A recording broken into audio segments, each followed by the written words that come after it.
Amigos, gracias por seguir en nuestra sintonía. Como les había adelantado, se encuentra con nosotros el congresista del Frente Amplio, Richard Arce, para comentar la coyuntura política, comenzando pues por la situación que enfrentará el ministro de Transportes y Comunicaciones, Martín Vizcarra, ante ya la anunciada interpelación. ¿Qué tal, congresista? Gracias por estar con nosotros. Muy buenos días, un saludo a todo el país.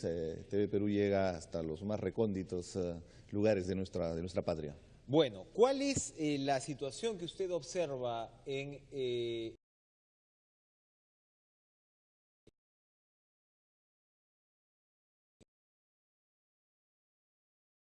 juntas? Hemos visto a las autoridades del Frente Amplio, entre ellas Marisa Glave, comentando cómo finalmente lo de Chincheros, y en eso coinciden, yo creo incluso en lo que dicen parte de fujimoristas, que Chincheros debió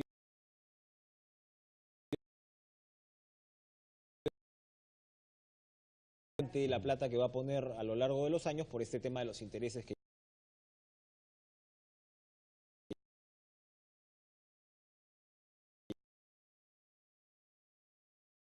pública, oiga, obra pública y APP, a decir verdad, son las dos caras de una misma moneda, de un lado, y de otro, el señor Luyo, para empezar, ¿no?, y la gente del tren eléctrico, están presos por una obra pública. Entonces, presentar la obra pública como una suerte de panacea o como la gran reivindicación para el caso de Chinchero también es insuficiente.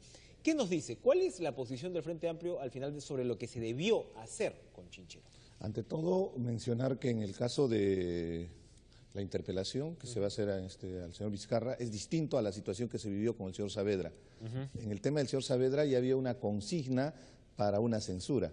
Sí. Entiendo muy bien que la posición de las diferentes bancadas es ejercer nuestro derecho democrático dentro del Congreso de la República, que es la interpelación, que no debería ser mal visto, al contrario, ayuda a nuestra democracia justamente a aclarar este tipo de controversias. En el caso específico de Chinchero, y respecto a la posición que tenemos, es evidente que de parte del Estado hay mucha inversión y habría la presunción de que se está actuando en desmedro de los intereses del Estado. Casos muy concretos.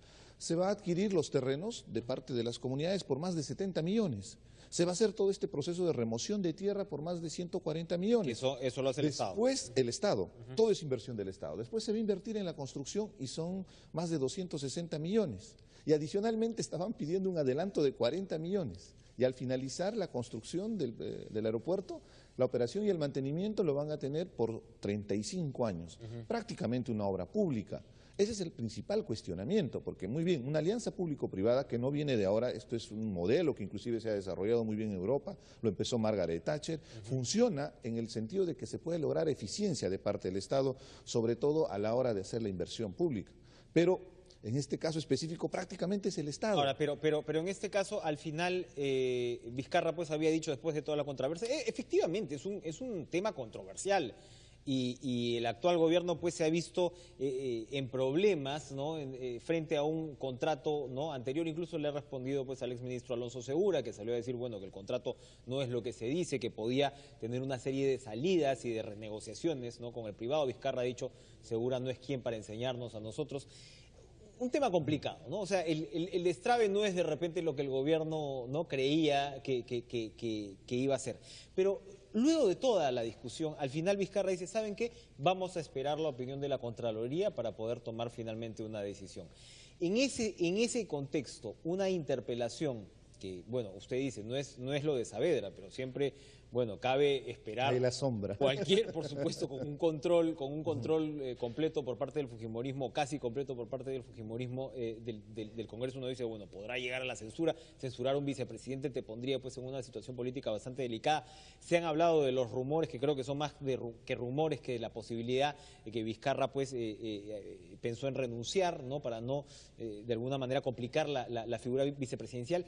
Pero a lo que voy es, finalmente, ¿era necesaria una interpelación o se justifica una interpelación en estas circunstancias, siendo que en el gobierno ya habían dicho, pues esperemos la opinión final de la Contraloría? Son estas contradicciones las que están convocando a que se haga una interpelación. Si revisamos un poco la cronología, recordemos que en un momento el gobierno había suspendido inclusive la inauguración, la parte política en Chinchero. Después, 48 horas volvieron a Chinchero, hicieron la inauguración y ahora han solicitado a la Contraloría y eso significa 60 días más o menos en promedio para que la Contraloría pueda reportar un informe y ver si este contrato, si esta adenda al contrato es correcta o no.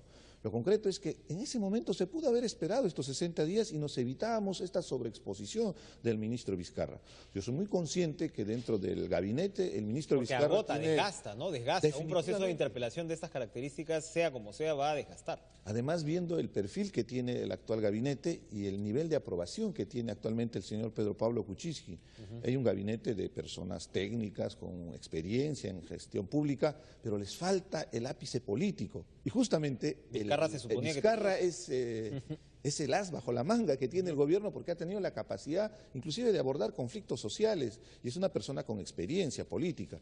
Y en este momento sobreexponerlo, porque si no va a tener la suficiente capacidad para absolver las múltiples preguntas que se tienen en el Congreso, hay todavía esa inquietud que podría darse, en este caso, la censura. Y en ese escenario definitivamente va a generar una imagen de debilidad. ¿Qué me está diciendo entonces usted con toda esta No, es que dentro de la interpelación lo legítimo es que se absuelvan las preguntas. Una vez que se han absuelto las dudas y todo, normalmente un ministro va a pasar la interpelación. Pero si no, si quedan mucho más dudas, hay una serie de denuncias que han salido en los programas dominicales que inclusive involucran a personas de los Citran, la vicepresidenta, la viceministra, la señora Molinelli.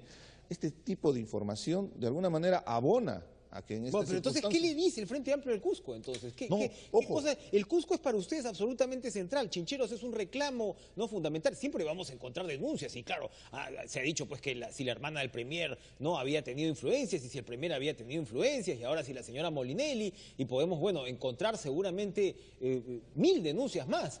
Pero yo creo que en el clima enrarecido en el que vivimos seguramente vamos a encontrar denuncias por todas partes y por supuesto la prensa está convertida a estas alturas en una suerte de comisaría, eso no es ninguna novedad, pero ¿qué le dice el Frente Amplio del Cusco con respecto a la obra pues de Chincheros? Para ustedes Cusco es un bastión fundamental y los cusqueños están molestos porque consideran que la oposición política lo que está haciendo es entorpeciendo este proceso. ¿Qué le dice usted al Cusco? Es importante hacer la precisión.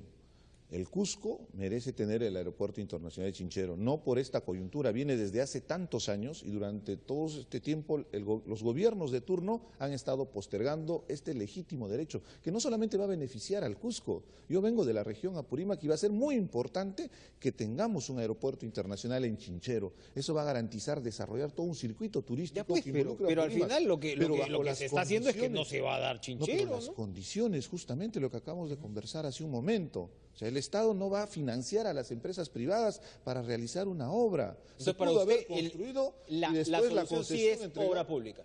No, debió haberse buscado una alternativa. Lo primero era denunciar. Si el mismo ministro Vizcarra considera que el contrato del 2014 con Kunturhuasi ha sido en desmedro de los intereses del Estado, en ese momento era denunciar. Pero es muy fácil decir denunciar y de ahí irse a un arbitraje internacional que nos va a costar hasta la camisa. Bueno, ahí es mucho más fácil teníamos una ventaja. Tribuna, ¿no? Recordemos muy bien que en el contrato se estipulaba que ellos tenían que financiar esta primera etapa a través de un financiamiento y en su momento no pudieron conseguir el financiamiento de empresas financiero con el tema con este interés leonino, pero ellos van a decir, bueno, pero es el interés que me estaban imponiendo los por ejemplo, ahí hay un tema muy importante. Financiero.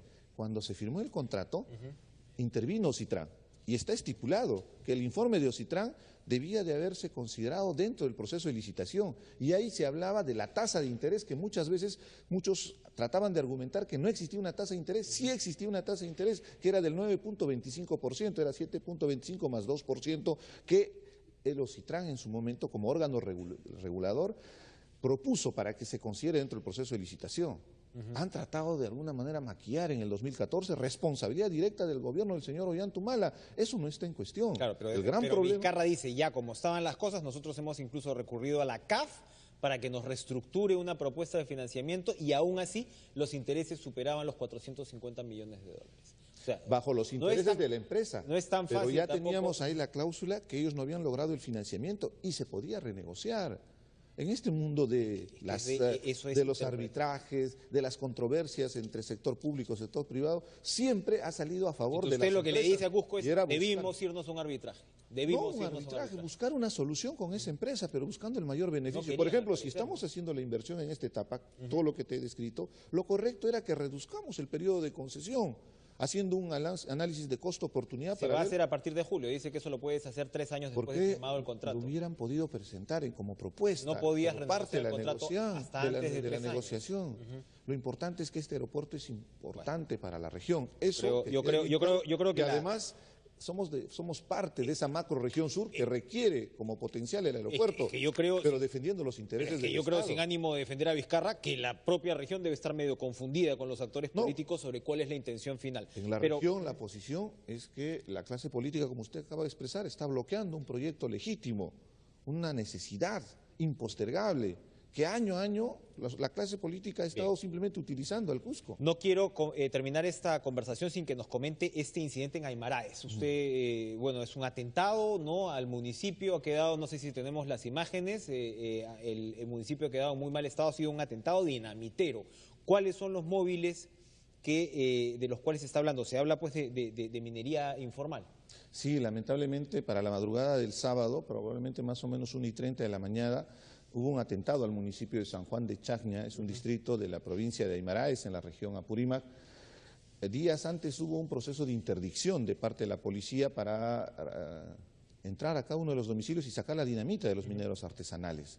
Y esto ha generado esta especie de represalia como primera presunción sobre lo que ha sucedido. Acá hay un problema mayor, que es justamente la minería artesanal, la minería informal, que hay que diferenciarlo cuando hay este tipo de acciones. Ahora, un atentado con dinamitazo, o sea, acá estamos hablando de algo ya prácticamente sedicioso, ¿no? O sea, es algo inaceptable. Definitivamente, y tiene que actuar con la mayor premura de parte del Estado, de parte de la policía, y sobre todo hay que regular el tema de la minería informal.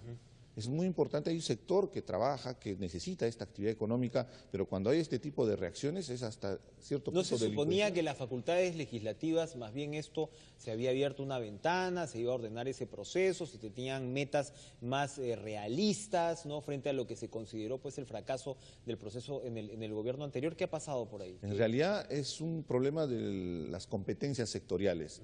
La pequeña minería está bajo la sujeción, en este caso, del gobierno regional, la Dirección Regional de Energía y Minas. La mediana y la gran minería es responsabilidad del Ministerio de Energía y Minas. Pero tú vas a cada gobierno regional, para empezar no tienen presupuesto, no tienen la capacidad, por ejemplo, para poder evaluar los estudios de impacto ambiental, las interdicciones que se tiene que hacer en algunos casos, porque no en todo lugar van a poder hacer explotación minera, por más que haya recurso minero en esa zona. Entonces, esto genera este tipo de problemas cuando hay una especie de anarquía. Nosotros exhortamos al Estado que asuma con mucha responsabilidad, no solo dejen a los gobiernos regionales, acá tiene que haber intervención directa del Ministerio de Energía y Minas, y si ha habido este tipo de atentado, definitivamente ya es del índole policial y hasta judicial. Hay un nuevo viceministro de Gobernanza Territorial dentro del paraguas de la PCM, el señor Fernández Concha. Sería probablemente una buena circunstancia para poder conocer cuál será su trabajo y si no va a duplicar las funciones de la Oficina de Prevención de Conflictos que ya existe, donde estaba pues el señor Rolando Luque, que venía, como recordamos, de la Defensoría. Para terminar, quería pedirle una opinión, ya que usted está en el Congreso, de la situación del fujimorismo. Este tema de Kenji Fujimori, el sodalicio, en realidad más que opinión sobre si se debería abrir investigación o no, que me imagino que ustedes, por supuesto, ustedes están de acuerdo en el Frente Amplio con que se abra una investigación.